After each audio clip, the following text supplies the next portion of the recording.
हाय नमस्कार. चला तर आज आपण मिक्स डाळीचे सांडगे बनवूयात.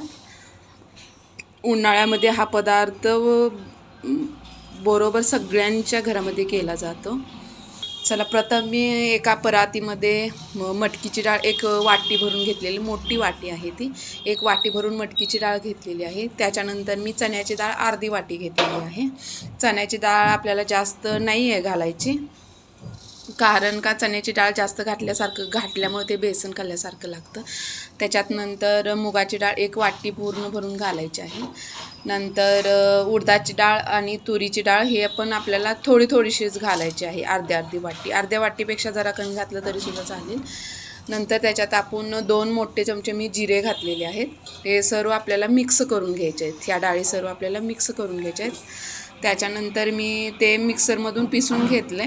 तुम्ही गिरणीतून पिसून आणलं तरीसुद्धा चालते, चक्कीवरून पिसून आणलं तरीसुद्धा चालते. मी मिक्सरमध्ये पिसले आणि जास्त मोठंही नाही आणि जास्त बारीकही नाही केलेलं आहे मी. आपण जास्त बारीक केलं ना ते चिकट होईल, सांडगे तोडताना लय त्रास होतो. त्यामुळे जास्त बारीकही नाही करायचं आणि जास्त मोठंही नाही करायचं. चला तर आपण याच्यात मिक्स करूयात. मी चवीनुसार मीठ घातलेलं आहे याच्यात. नंतर हळद 1 चम्मच घातलेला आहे. नंतर त्याच्यात मी 2 चमचे मोठे 2 चमचे लाल तिखट घातलेलं आहे आणि अशी हिरवीगार मस्त कोथिंबीर घातलेली आहे. छान तुम्ही कढीपत्तासुद्धा घालू शकताय मिक्सरमध्ये पिसून, किंवा बारीक बारीक कट करून घातला तरीसुद्धा चालेल. त्याने सुद्धा टेस्ट खूप छान येते सांडग्यांना. आणि नंतर मी त्याच्यात जसं आपल्याला लागेल तसं थोडं थोडं पाणी घालून ते मिक्स करून घ्यायचं आहे आपल्याला मस्त असं. टेस्ट करून तुम्ही आता बघू शकता नमक किंवा तिखट आहे की नाही तर ते नंतर आपल्याला कमी जास्त वाटू शकतं. त्यामुळे आत्ताच आपण त्याच्यात ॲड करू शकतो.